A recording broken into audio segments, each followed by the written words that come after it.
Hello, Squirrel Tribe. Listen, you know something is horribly, horribly wrong when the Olympics, like the Olympics themselves, removes their Paris 2024 opening Olympics ceremony from their own YouTube page, from their own social media sites. When the Olympics, the actual Olympics, removes it, that's how you know that what they put on in Paris on the 26th was absolute trash. It was garbage. It was disgusting. And the backlash has been immense. I showed it to you guys yesterday. A lot of y'all had not seen it. I came across it, and it was one of those things where it's like, do you show this to people because it is beyond disturbing? Do you show somebody something this disturbing? Because then you're putting that in their brains. But at the same time, if you don't, then how will people know exactly how far these people are going to try to destroy the minds of our children and our younger generations,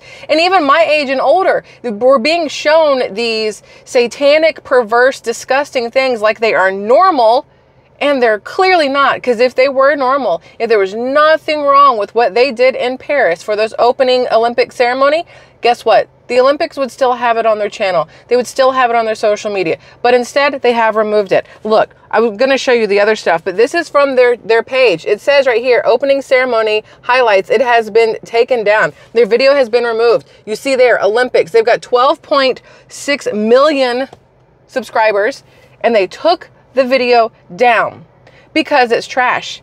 Now, there was something that happened in that video yesterday that I missed, that I didn't see. And the reason I didn't see it is because I did not want to look that hard at what was going on when they tried to recreate the Last Supper in the most woke, leftist, horrific way, blasphemous way humanly possible. There was something that I missed, and I'm going to show it to you. But I need you to understand exactly what it is. Once I find it, it's a link. Give me a second. I'll get there. But once I show it to you, I'll give you a heads up ahead of time so you can either look away from the screen or look at it. Just understand, if your children are around, don't let them be looking at the screen. All right? But this is the very first thing that I saw here. This is breaking news. It says the World Olympic organizers have removed the opening ceremony from YouTube due to recent backlash. The final straw appears to have been the dancing naked blue man featured in the 2024 World Olympic Games opening ceremony, who was seen singing his single New, which translates to dun dun dun dun, naked, while being placed in the middle of the red carpet to represent being the dish in the drag queen recreation of Jesus' Last Supper. The backlash from Christians appears to have been larger than expected. The singer is French actor Philippe Catherine, dressed as Dionysus, the Greek god of wine and festivity. French people on X, formerly Twitter, they wrote that, not me saying it. Y'all jump up my ass every time I say X, formerly Twitter. Not y'all, some of y'all. The ones of y'all who suck. There we go. French people on X, formerly Twitter, seem to view Philippe as a national treasure and were delighted to see him introduced to the wider world in this peculiar way, dubbing it the result of the French genius.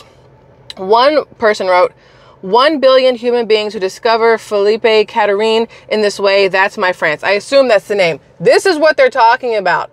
This monstrosity right here is what they are saying is absolutely amazing and one of the greatest things in the history of whatever.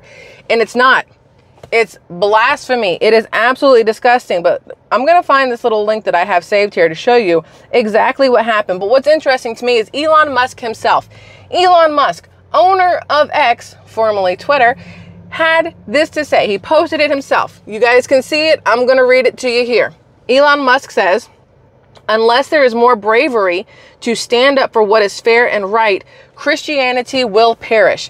Now, the person who put together this opening ceremony, drag queen, just absolute shit show, was some random little dude. I don't know who he is. I've saw him, but I didn't think to memorize his name because it's not important to me. It's not important to y'all. I can promise you that.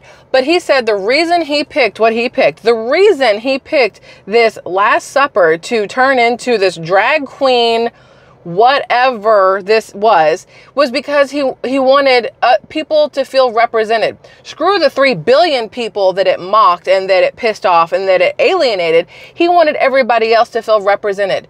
Everybody else that was in that Last Supper makes up, I can guarantee it, less than 1% of the world's entire population. So who was he really trying to make happy? It was more like he was trying to piss off at least 3 billion people, not trying to make happy 1% of a population, because you pissed off way more than you made happy.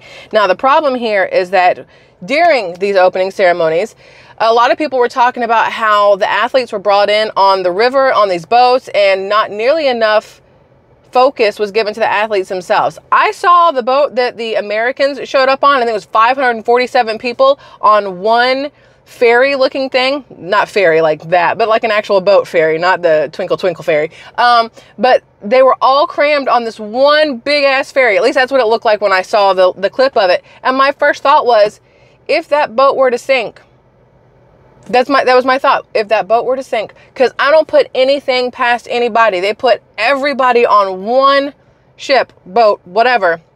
If something had happened to that one boat, 547 Americans sink into the bottom of a river. I did not like how they did what they did in Paris. That might just be me, but I'm pretty sure I'm not alone in how I think about that. Okay, Squirrel Tribe. So I have the thing I want to show you. And it's not that I want to show you. I mean, I weirdly do want to show you, just so you can be like I was with, because it's fine to have this, I don't know how to phrase it, righteous indignation, which sounds wrong, but maybe just indignation. Righteous, I think, is where it gets wonky. I'm not quite sure if that's a good term or a bad term. I don't even know. I'm not going to lie. But seeing this, it's one of those things where you have to laugh, because if you don't, you're going to cuss somebody out. You're going to throw something. You're going to be so pissed off. So you laugh through it. It's one of those, if I were to do this in front of my husband, he would be like, oh God, I've messed up. What have I done? What do I do? Somebody feed her, give her what she needs, make her calm down. One of those situations. I'm going to show you this now. If you're ready, this is for adult eyes only. And this was, that's what's the most effed up. This is for adult eyes only. And this was in the Olympic opening ceremonies broadcast around the world for anybody to see with no parental guidance warning. All right, on 3. 1, 2, 3. That is a testicle, my dudes. That is this man's testicle hanging out of his shorts. That is his potatoes. I don't even know if there's any meat in there. I'm not even gonna lie. There might be a little Vienna, but I don't know if there's much meat. There's definitely a potato hanging out of his little baby shorts. I have never worn shorts that short in my life. And there's his meat hanging out of his potatoes. If his meat was hanging out, oh, that'd be a whole different story right now. But this is from Gays Against Groomers, which I love their name on X. It says, oh, look, a grown man posing with his testicle hanging out, surrounded by children for everyone around the world to marvel at. Nothing about this is stunning and brave. It is an atrocity. There is societal embarrassment, because there was a child, maybe 2 people over from him. And that is what is absolutely disturbing. The opening ceremony had children mixed in with this. And that is where the huge issue comes in for many, myself included. Now, we're not only going to talk about the Olympics. We will get to other stuff, but this is what's happening right this second that we need to talk about. Yes, it might be a distraction technique that they're using. Hey, don't look at what's happening in the U.S. with Biden and Kamala and Biden and whatever else. Let's focus on the Olympics over here. And we're going to do that, but then we're going to get back to our own shit show in our borders in just a second. Tour Golf is proud to be the first company to announce that we will be boycotting the Olympics due to them going absolutely woke. Because of, again, the blue band singing about being naked, the guy with a beard and fake boobs and whatever else, and then the mockery of the Last Supper. Tour Golf has said they are pulling out of any sort of Olympics at all. More and more companies will end up doing something like this because of the backlash that it will get from its customers from not doing this. I think this is off topic and I can't remember all the details, so I need to look it up and maybe we'll revisit it tomorrow. But Netflix overnight, not last night, but maybe the night before, lost $2 billion. $2 billion in streaming services from people canceling their accounts because they chose to back Kamala Harris. They put money towards Kamala Harris. Not the Democrat Party, but Kamala Harris herself. Now, there's a lot of talk that people are like, well, if you're going to start boycotting everything, every company that it backs a Democrat or gets backed by Democrats or whatever else, you're going to have nothing left. And we know that's true because companies back the politicians that they think will help line their pockets, and politicians back companies that they think will help line their pockets. It's a give and take between the two of them. And right now, it's the Democrats that are willing to pay the most and do the most for these companies in order to get their backing so that they can win on November 5th and say, screw the Republicans and screw Donald Trump and everything else. We want to be at the helm again because we have big plans for the United States. Not for the people in a good way, but for the United States itself. And it's going to be a complete shit show for the next 4 years if a Democrat wins. But that's not the point. That is the point. But we're going to keep moving on here. I have another thing to show you. So, even Candace Owens, y'all, even Candace Owens said, so like, remember when I was telling you a couple weeks ago that France's first lady was a dude in a bad wig? And then she showed again the opening ceremonies, because why would you allow that in your country unless that was what you identify with or what you like or what you enjoy or what you agree with? That was the question I had. Why would you allow this to be the face of the Olympics from your country unless you agree with this or are part of this? I'm just saying, that's what I'm putting out there. Now back to our borders and Joe Biden. Y'all, there's video of him getting onto a helicopter. I don't have the video. I forgot to save that part. That is on me. But there's video of him getting on a helicopter. And from the back, you're like, that's not Joe. Same thing I said of him walking up the stairs in Delaware to go to Washington. I said, that's not Joe. I said, his legs look weird. It looks like he's wearing those rubber fishing boots. Like the way his pants are moving on his legs, the way his legs look, they look flared out at the top of his calves below his knee. Everything about it seemed wrong. Joe Biden in the Oval Office on Wednesday, the 23rd, 24th, I don't know what day it was, whatever day he did his announcement, his speech, his whatever. I said to myself, that's not Joe Biden. Something is wrong here. Everything is wrong here, technically, but I was like, that's not him.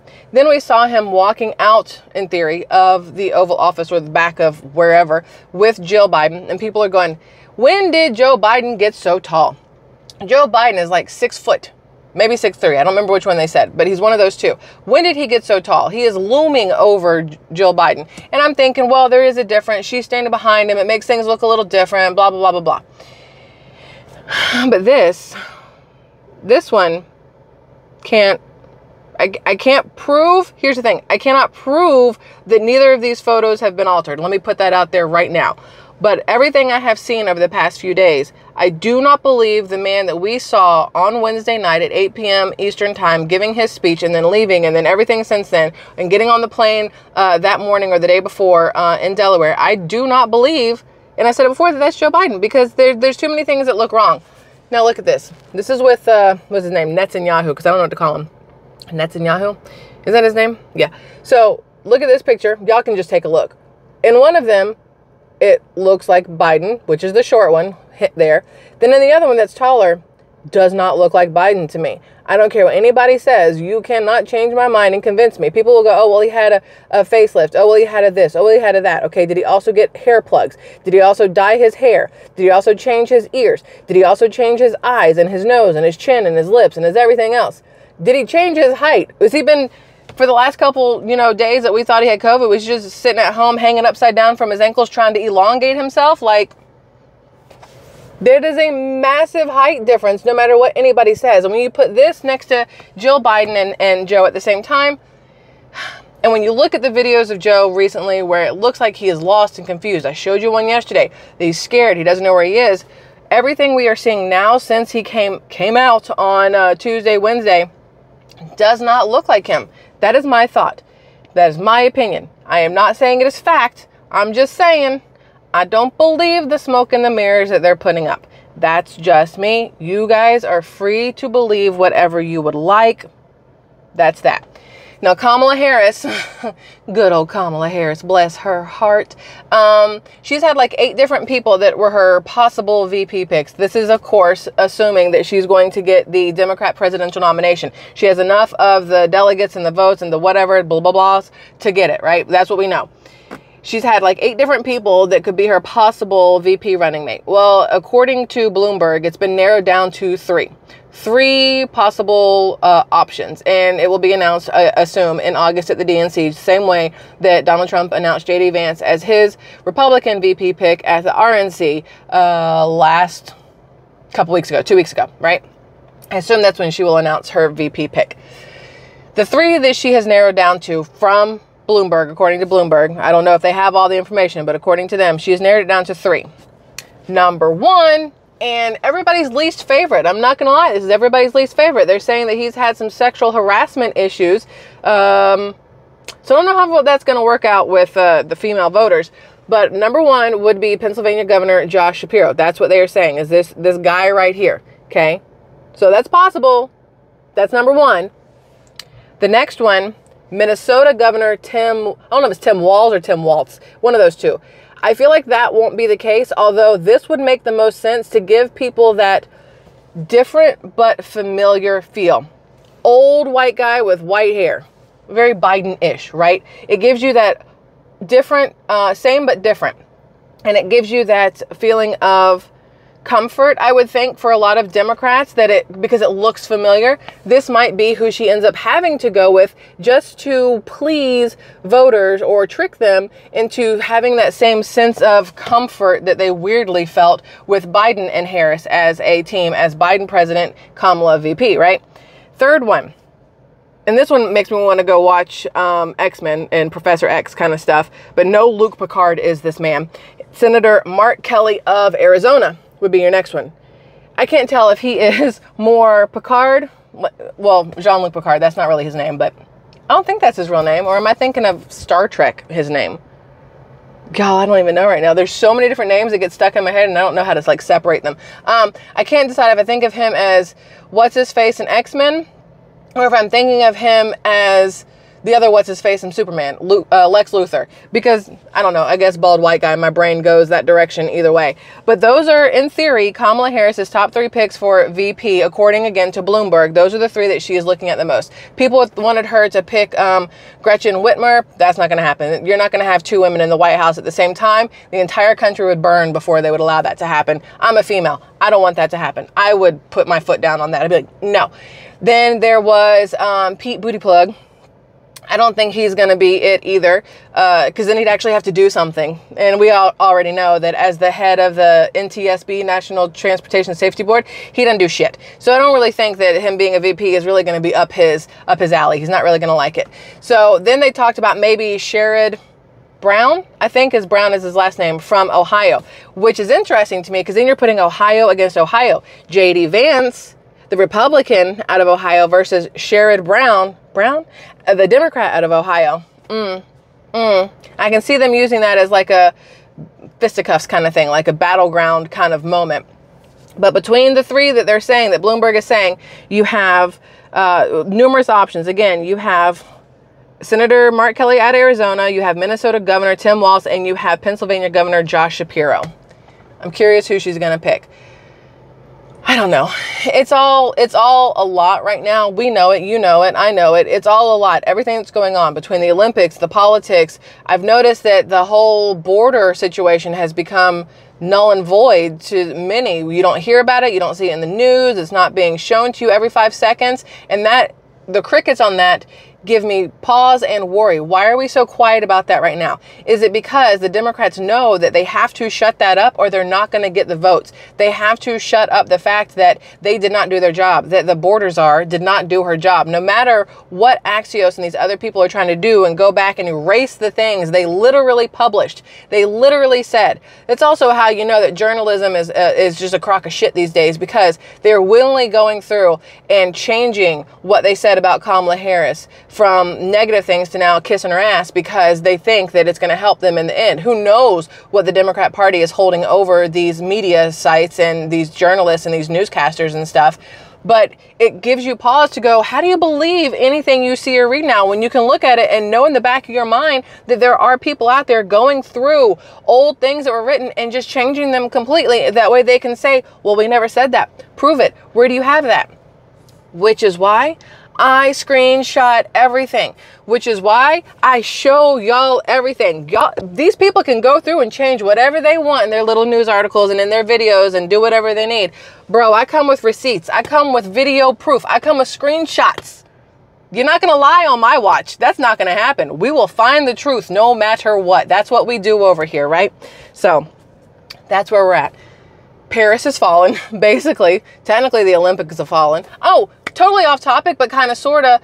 The women's synchronized swimming, the American women's synchronized swimming team won silver, which is really cool. I mean, some people may say that the medals don't matter, but for the athletes who have been putting in that work and like have done everything they could to get to that stage, I still think it's great for them. So congratulations to the women's synchronized swim team or dive team on winning the silver medal. I think that's amazing. Besides that, more shit show tomorrow. Yay. Oh, that was the good news. Remember I told y'all yesterday we were going to have good news in today's video? That was it. Silver medal is always good news. So, Squirrel Tribe, I love y'all immensely. And I'm looking forward to whatever we're going to talk about tomorrow, because it's going to be good. It always is. It's like, this is, the news and reality is better than any movie you could go see at the theaters right now. Maybe not Deadpool, Wolverine. That's going to be interesting. But anything else? This beats it. This trumps it. No, that sounds bad. No, I just want to use the word Trump. Nah, I don't like that one, because that makes it sound like it's better than Trump. So we take that back. But that's it for now. I will see you guys again tomorrow. I love you immensely. Thanks for being here and being part of the tribe. I want all your comments below. I hope you have a fabulous rest of your Saturday, and I'll see you tomorrow.